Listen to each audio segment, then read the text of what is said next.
They say cities breathe, that if you listen closely enough, the hum of traffic, the sigh of buses, and the voices spilling from open windows all form a kind of heartbeat. For me, Portland had always been alive that way, messy, stubborn, a little damp from constant rain, but breathing. I was 23 when I first began to notice how small I felt inside my apartment sat on the second floor of appealing, mosquist building off Hawthorne Boulevard. The rent was barely affordable on what I made at the coffee shop, and the walls were thin enough to hear the couple next door arguing about groceries at midnight, but it was mine. My corner of independence. Most mornings, I'd wake to the rumble of buses, slide out from beneath my thrift store comforter, and stare at the pale rectangle of sky framed by my single window. Sometimes it was bruised with rain clouds, sometimes washed in soft sunlight that looked more golden than it felt, and always, I'd ask myself the same question: is this enough? Enough to just work shifts pulling espresso shots for strangers who never looked me in the eye? Enough to write in my journal, scribbling half poems and fragments of thoughts that never found their endings? Enough to feel like my life mattered in a city full of louder, faster, braver people? I wanted to believe it was, but then there was him. It happened on a Tuesday, one of those endlessly gray afternoons where the drizzle feels like it's tattooed into your skin. I was closing up the cafe early, the kind of shift where my fingers smelled like roasted beans and my hair was frizzing from steam. That's when he walked in. Not dramatically, no movie-like entrance. Just a guy with damp hair, a worn denim jacket, and eyes the color of storm clouds. He carried himself like someone too used to blending in, but there was something about the way he paused at the door, scanning the place as though he wasn't just looking for coffee, he was looking for something else. "We're closing in 10, I called automatically. Tugging at the zipper of my hoodie. "10's enough," he said, stepping forward. His voice was low, steady, like it belonged to someone older than he looked. He was maybe mid-20s, a couple years older than me. He ordered a black coffee. Nothing fancy, no hesitation. I handed him the steaming cup. His fingers brushed mine. For a second too long. I pretended not to notice. But I did, and I noticed the way he lingered near the window, sipping slowly, staring at the rain instead of his phone. Who does that anymore? Something about him made the air feel different, heavier, as if a small current had shifted. I should have left it at that. A stranger in the rain, another nameless face among many. But as he left, he glanced back, just once, brief, almost like he regretted something already. That look stayed with me. The next morning, I found myself journaling about him. Not pages, just a line. A stranger who drinks black coffee and stares at rain like it owes him an answer. Ridiculous, right? And yet, a week later, he came back.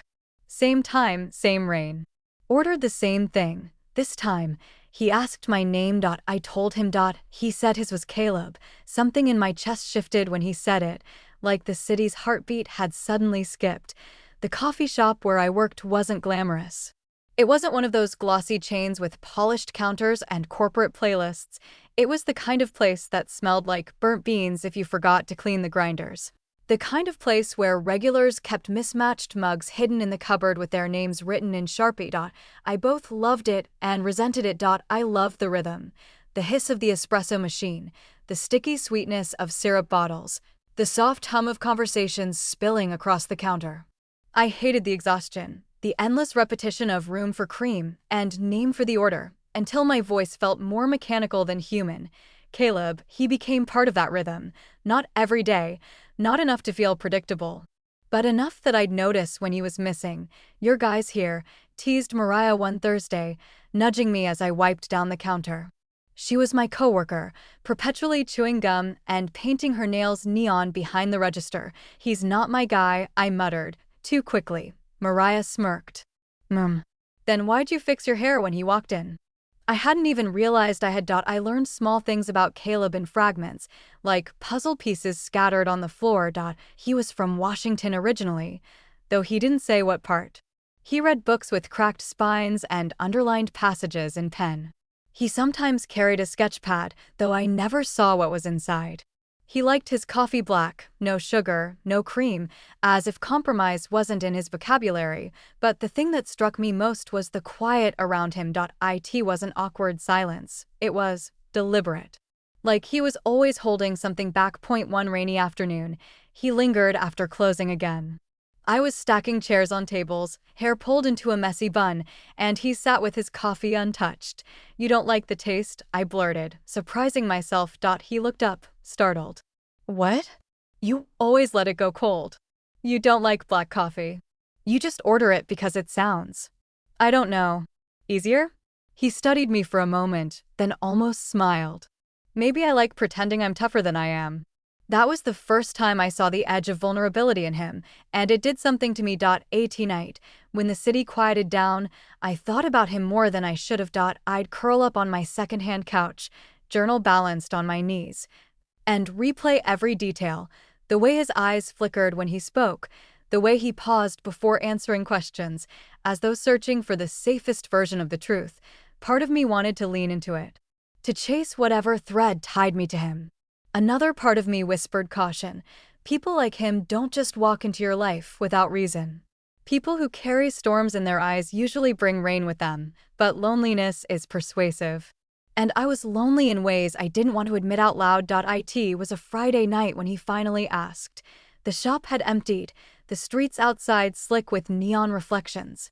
Caleb lingered by the counter, sketchpad tucked under his arm. "You ever go anywhere besides here?" he asked. I laughed. "What, like outside my apartment and this coffee shop?" "Rarely." He tilted his head. "Then let me take you somewhere. Just out. Not a date. Unless you want it to be." My heart beat unevenly, traitorously. I should have said no. I barely knew him. But I heard myself answer, softly, "Okay." That was the first yes. He took me to the river. Portland has more bridges than you can count, stretching like ribs across the water, and that night we walked across one of them while the city lights shimmered below.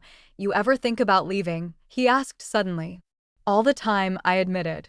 "But I never do. I get stuck between wanting more and being scared of it." He nodded, gaze fixed on the water. "Yeah, I get that."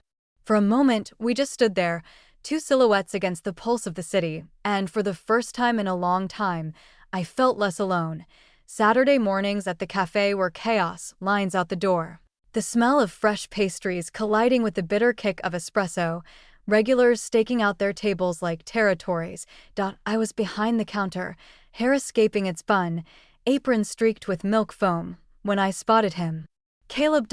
He didn't wait for me to notice him. He just slid into line like everyone else, sketchpad under his arm as usual. But when our eyes met, something passed between us. A silent recognition. "Don't burn the milk while you're staring at your boyfriend," Mariah whispered, smirking. "He's not my—" I started, but cut myself off. I didn't even believe it anymore. When he reached the counter, he ordered the same black coffee, though he smirked as if the routine amused him. "Still pretending?" I asked, sliding his cup across. "Maybe," he said, eyes flicking up to mine. "But maybe I'm just waiting for someone to tell me what I actually like." I didn't know what to say to that. That night, I met up with my best friend Sarah. We'd known each other since high school, through heartbreaks, road trips, and too many bad hair dye phases. She was the kind of friend who saw straight through me, no matter how much I tried to deflect. We sat at our favorite dive bar, cheap drinks sweating on the sticky table, a local band playing too loudly in the corner. "You've been smiling more lately," she said. Leaning across the table. I rolled my eyes. "Observant, aren't you?" "Who is he?" I hesitated. "Just a guy from the cafe. He comes in sometimes." "Sometimes," she echoed. "And now you're doodling his name in your notebook, aren't you?" I shoved her shoulder, laughing, but heat crept into my cheeks. Sarah's grin softened. "Just be careful, okay? You give too much of yourself away too fast. I don't want to watch you get hurt again." Her words sat heavy in me the rest of the night. A week later, Caleb walked me home. It wasn't planned. He'd caught me after my shift, offered to walk since it was late, and I hadn't said no. The streets were slick with rain, street lamps casting halos on the pavement. He didn't fill the silence with empty chatter. He just matched his pace to mine, shoulders occasionally brushing. When we reached my building, I hesitated. My apartment wasn't anything special: cracked paint, a lock that sometimes stuck, the faint smell of someone else's cooking seeping through the walls. But he looked at it like it was a landmark. "You live here?" he asked quietly. "Yeah." "Glamorous, huh?" I tried to joke. He didn't smile. "No. It's real. More real than most things." Something about the way he said it made my chest ache. Later that night, I called my mom back in Salem. She always answered on the second ring, like she'd been waiting. "How's the city treating you, sweetheart?" "Busy." "Loud." "You know." "Same as always." "Are you eating enough?" "You sound tired." I laughed softly. Always the interrogation. Her voice softened. "I just worry. You've been on your own for 2 years now, and you still sound like you're searching for something." I bit my lip. Maybe she was right. Maybe Caleb was part of what I was searching for, even if I didn't know. It happened on a Sunday afternoon. He left his sketch pad on the cafe table when he ran to the restroom. I shouldn't have looked. I know that, but curiosity has sharp teeth. I flipped it open. Inside were drawings of bridges, rain-slick streets, shadows stretching across sidewalks. And in the middle of them, me. Not detailed portraits, but sketches of my shape behind the counter, my profile turned toward the window, my hands holding cups. When he came back, he froze. For a moment, his mask slipped. "You shouldn't," he started, reaching for it. "Why me?" I whispered. His jaw tightened. "Because you look like someone who's still deciding who she is. And I know what it feels like to be in between." I didn't know whether to feel flattered or exposed, but I couldn't shake the truth in his words. Sunday afternoons in Portland had a rhythm of their own. Families filled brunch spots, cyclists flew past in neon jackets, and the air always smelled faintly of wet earth and fried food. I met Caleb at a used bookstore downtown. I hadn't planned it. He just happened to be there, crouched in the poetry aisle, flipping through a collection by Rilke. "You read poetry?" I asked, tilting my head. He glanced up, smirk tugging at his lips. "I read words that make silence feel less heavy." I didn't know how to answer that. We spent an hour weaving through the aisles, pulling books from shelves, comparing favorites. He carried himself with a quiet kind of reverence, like every spine he touched had a story too sacred to rush through. At the register, he bought nothing. But he looked lighter, as if being surrounded by words was enough. That evening, I told Sarah about it over the phone. "You ran into him at a bookstore," she repeated, skeptical. "Yes. Total coincidence." "Or not," she muttered. "What's that supposed to mean?" "I don't know, Lila. He sounds mysterious in a way that feels more unsettling than romantic." I bristled. "You don't even know him."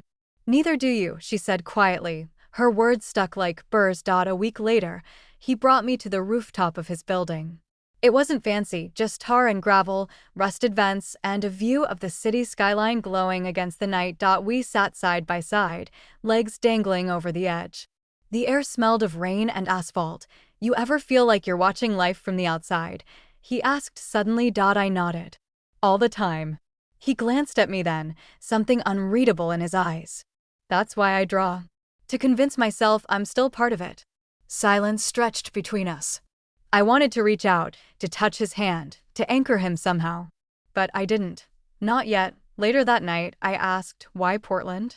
"Why now?" He hesitated. His jaw tightened, his gaze fixed on the skyline. "Because sometimes you have to leave before you disappear completely," he said finally. I opened my mouth to ask more, but the way his shoulders tensed told me the conversation was over. For now. It was raining harder than usual when we finally kissed. We'd been walking back from the river, soaked to the bone, laughing at the way water plastered our hair to our faces.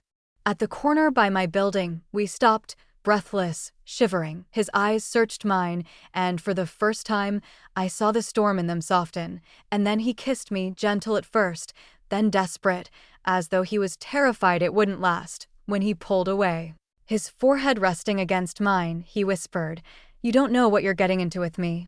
"I don't care," I whispered back. But later, alone in my apartment, his words echoed in the quiet. The first time he stayed over, the city felt different. I woke to pale morning light slipping between the blinds, the steady rhythm of rain against the window. And Caleb lying beside me, his arm draped across my waist, his breathing even, like he'd finally found rest. I watched him for a long time, memorizing the sharp lines of his jaw, the way his lashes rested against his cheeks. In sleep, he looked younger, softer, almost unrecognizable from the guarded man I'd met weeks ago. When his eyes opened, the softness vanished in a blink. "Morning," I whispered. He nodded, voice low. "Morning."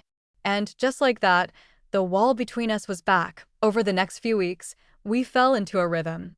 Coffee after my shifts, walks by the river, nights on rooftops, talking about everything and nothing. But cracks began to show. Once, when his phone buzzed, he flinched before shoving it deep into his pocket.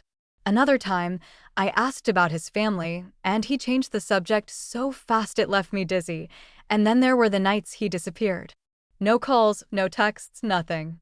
Just gone. When he showed up again, he'd act as if nothing had happened. I wanted to press, to demand answers, but I was scared of pushing him away. Sarah noticed before I admitted it to myself. "You're glowing one day and wrecked the next," she said as we sat in my apartment, a bottle of wine between us. I sighed. "It's complicated." Complicated usually means unhealthy. It's not like that. She arched an eyebrow. "Then what is it like?" I hesitated. "It's like, he makes me feel seen. Like he notices the parts of me I didn't even realize were there. But then he shuts me out, and I feel stupid for letting him in." Sarah's eyes softened. "You deserve someone who doesn't make love feel like a guessing game." Her words cut deep. It happened on a Thursday evening. The cafe was nearly empty when a stranger walked in, a man in a dark coat, older than Caleb, with sharp eyes that scanned the room like a hawk. He didn't order anything. He just asked, "Does Caleb come here often?" My stomach twisted. "Who's asking?"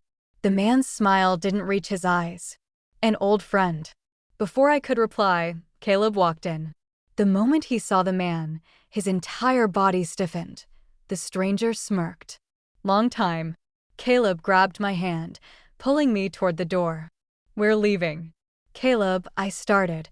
"Not here," he snapped, voice colder than I'd ever heard. We stepped into the rain, and I realized for the first time how little I knew about him.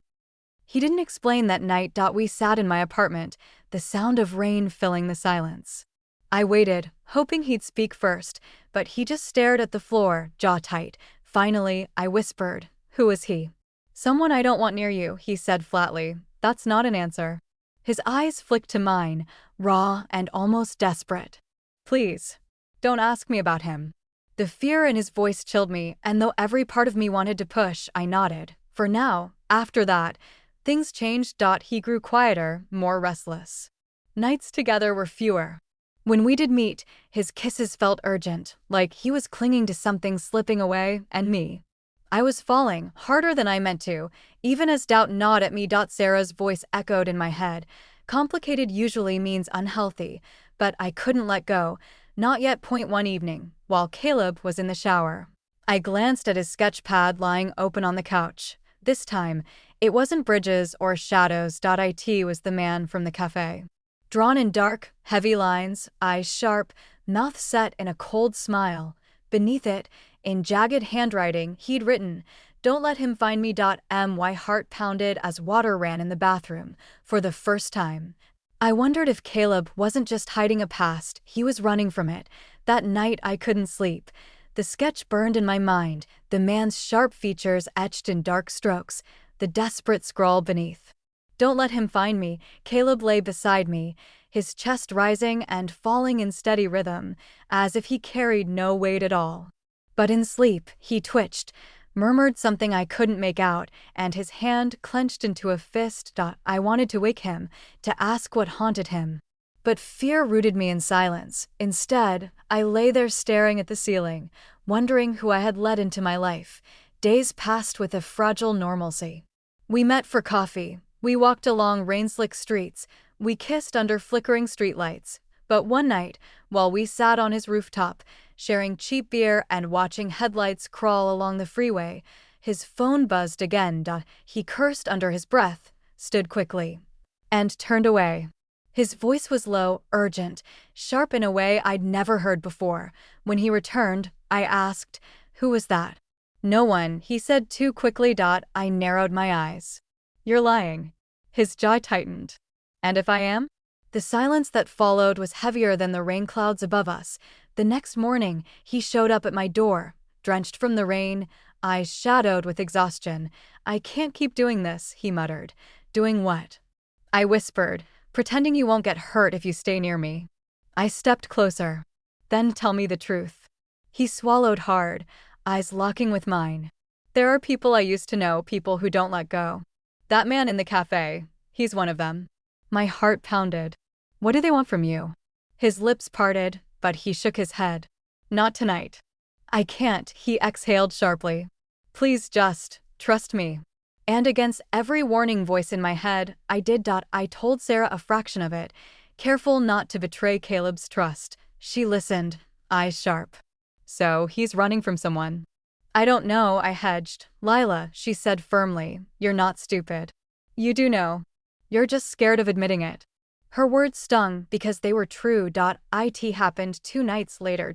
I was locking up the cafe when the man in the dark coat appeared again. He leaned casually against the doorway, as though he'd been waiting. "Evening," he said smoothly. My pulse spiked. "We're closed." "I'm not here for coffee." He stepped closer, eyes narrowing. "Where's Caleb?" "I don't know," I lied. The man smirked, tilting his head. "You're a terrible liar." Before I could respond, a voice cut through the rain. "Leave her alone." "Caleb." He strode up, jaw clenched, fists tight. For the first time, I saw real anger in him, danger, even. The man chuckled. "Still running, huh?" Caleb's hand brushed mine briefly, a silent plea. "Stay quiet." And then, just as quickly as he appeared, the man turned and walked away, disappearing into the rain. My knees nearly buckled. "Who is he?" I demanded. Caleb's voice was raw. "The reason I can't stay here forever." Back in my apartment, he finally spoke. "His name is Mark. We used to work together." I got out. "He didn't." "Work how?" I pressed. Caleb's eyes darkened. "Not the kind of work I'm proud of."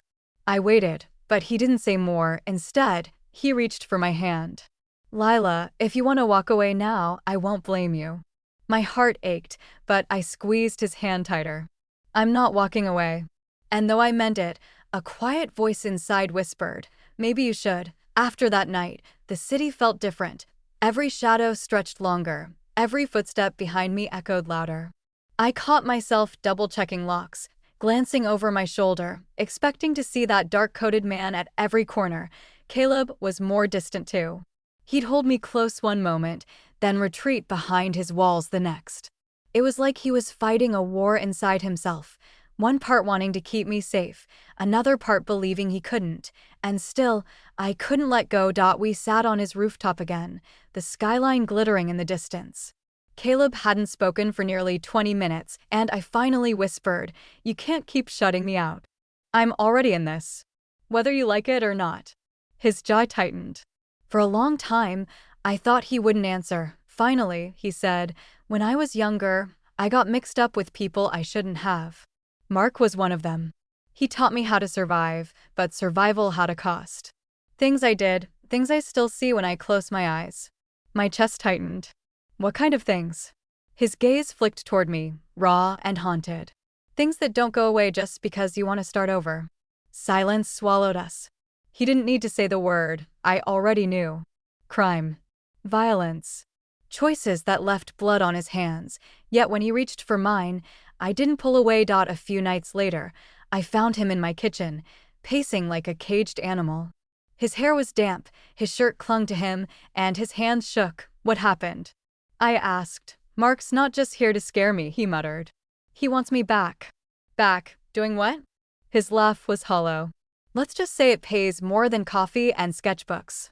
My heart pounded. "And if you say no?" His eyes met mine, and I saw the truth. "Then he'll take it out on the people around me."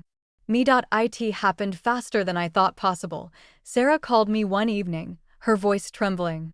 "Some guy came by the bar. Asked about you. Said he was a friend of Caleb's. He wouldn't leave until the bouncer stepped in." Cold washed through me. Sarah, don't talk to him. Don't even look at him if he comes back. Please. What the hell is going on, Lila? She demanded. I closed my eyes, gripping the phone. I don't know how to explain it. Just trust me. Stay away. But I knew deep down, Sarah was already pulled into this, just by being close to me. A week later, Mark cornered us. It was late, the streets empty, rain soaking through my jacket. Caleb and I turned a corner, and there he was, leaning against a lamppost, as if he'd been waiting all night. Caleb, Mark drawled. You've had your little vacation. Time's up. Caleb stepped in front of me, his whole body tense. I told you, I'm done. Mark's smile was cold. Nobody's ever done. You know how this works. His eyes flicked to me, lingering. Unless, of course, you've got new priorities. I felt Caleb's hand tighten around mine.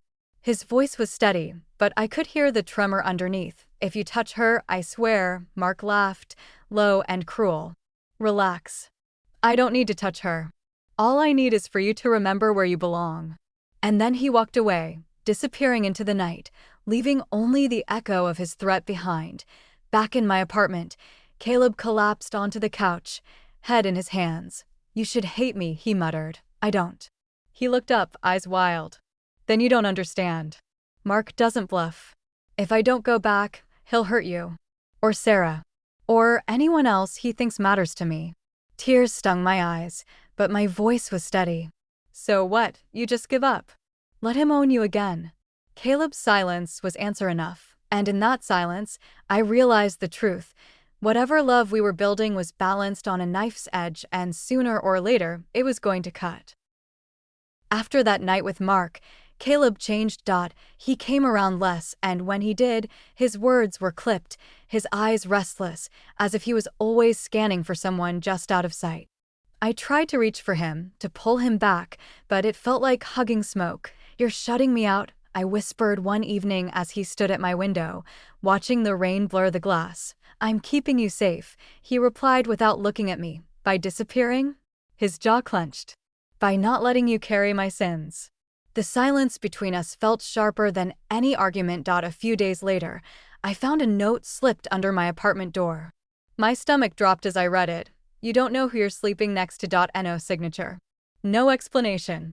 Just those words scrawled in jagged handwriting. I sat on the floor, the paper trembling in my hands, my chest tight. I wanted to call Caleb, to demand answers, but fear stopped me. Because what if the note was right? I went to see Sarah at the bar that night, needing her grounding presence. She took one look at me and frowned. You're pale. What happened? I slid the note across the table. She read it, her expression hardening. This isn't a game anymore, Lila. Whoever this Mark guy is, he's dangerous. And Caleb, if he's tied up in this, you need to think about what you're willing to risk. Her words lodged deep, heavy and unshakable, but even then, even with the fear curling in my chest, all I could think was, I can't lose him. 2 nights later, I came home to find my apartment door slightly ajar. My heart stuttered. Inside, the place was torn apart, drawers pulled open, books scattered, cushions slashed, and in the middle of the wreckage, a single sheet of Caleb's sketchpad. A drawing of me. A chill ran down my spine. This wasn't random. This was a message. When Caleb arrived minutes later, he froze at the sight. His face drained of color. This is my fault, he muttered. Tell me the truth, Caleb. I cried, panic breaking through. What did you do? What do they want from you? For a long moment, he just stared at me, torn open by guilt. Finally, he whispered, I used to run with them. Jobs. Deals. Things that blur the line between survival and crime. I got out before it swallowed me whole, but nobody leaves clean. Mark wants me back, and he'll use you to get it. My knees weakened, but anger pushed through the fear. So what, you just let them control you forever? His voice was low, breaking. If it keeps you alive, then yes. That night, I lay awake, staring at the ceiling, Caleb's words echoing in my skull. I loved him. I knew that now with terrifying certainty. But love wasn't enough to erase the danger. Mark wouldn't stop. Caleb wouldn't fight. And I was caught in the crossfire. For the first time, I thought, maybe Sarah's right. Maybe walking away is the only way to survive. But my heart rebelled, whispering, or maybe staying is the only way to save him. The next morning, I found Caleb outside, leaning against the brick wall of my building, soaked from the drizzle. Cigarette burning between his fingers. "You should leave," he said before I even opened my mouth. "Pack a bag. Go stay with Sarah. Forget me." I stepped closer, fire in my chest. "No, you don't get to decide that for me." His eyes flashed, desperate and raw. "You don't understand what they'll do." "Then help me understand," I shot back. "Because running isn't saving me. It's just killing us slower." For the first time, something cracked in him. His hand trembled as he reached for mine, and in that moment, I knew the only way forward was together. I couldn't breathe under the weight of it anymore. Caleb's silence, the constant fear, the shadow of Mark looming closer every day. I made a decision, without telling Caleb. The thought terrified me, but something inside me whispered, if I don't move first, I'll always be one step behind. I found Mark in the most predictable place. An old dive bar on the edge of downtown, the kind of place that reeked of spilled beer and secrets. He saw me before I even crossed the room. That grin, sharp, knowing, spread across his face like he'd been expecting me all along. Well, the girl who makes Caleb forget who he is. My stomach twisted, but I kept my voice steady. "Leave him alone. Whatever you want from him, it's over." Mark leaned back, laughing softly. "Sweetheart, it doesn't work like that. Caleb owes me. Always has. Always will." I gripped the strap of my bag tighter. "Then take it out on me. But stop dragging him back into this." His eyes glinted. "Careful what you offer." I didn't know Caleb had followed me until it was too late. He burst into the bar like a storm, eyes blazing, fists clenched. "What the hell are you doing, Lila?" "Trying to save you," I shot back, heart pounding. Mark stood, delighted by the chaos. "Look at you two. She's braver than you ever were, Caleb." Caleb lunged at him, slamming him against the wall, voice shaking with rage. "Stay away from her." But Mark only laughed, unfazed. "Or what? You'll finally fight back? You should have done that years ago." The room spun with shouting, the scrape of chairs, the smell of stale beer and blood, and then sirens. The cops swarmed the bar, lights flashing, voices commanding. I froze, pressed against the wall, as they tore Caleb and Mark apart. Someone must have called them. Maybe a bartender sick of trouble, maybe fate. Mark smirked as they dragged him out in cuffs. "This isn't over." Caleb's eyes found mine as an officer shoved him toward the door too. He wasn't cuffed, but he looked broken all the same. "You shouldn't have come," he whispered. Hours later, he showed up at my apartment. His knuckles were bruised, his shirt torn, but his eyes, God, his eyes, were softer than I'd ever seen them. "You could have been hurt," he said, voice hoarse. "So could you," I replied. For a moment, neither of us spoke. The city hummed outside, distant and indifferent. Then he stepped forward, pulling me into his arms like he couldn't bear another inch of space between us. "I can't lose you, Lila," he breathed into my hair. "Not to Mark. Not to anyone. Not even to myself." And finally, I believed him. The next morning was the first in weeks that felt still. No pounding on the door. No cryptic notes. No shadows lurking at the edge of my vision. Just the smell of coffee, the warmth of Caleb's shoulder against mine, the quiet hum of something fragile but real. For the first time, I let myself imagine it, a life not built on fear, but on choice. On us. The police report said Mark would be held for at least a few months.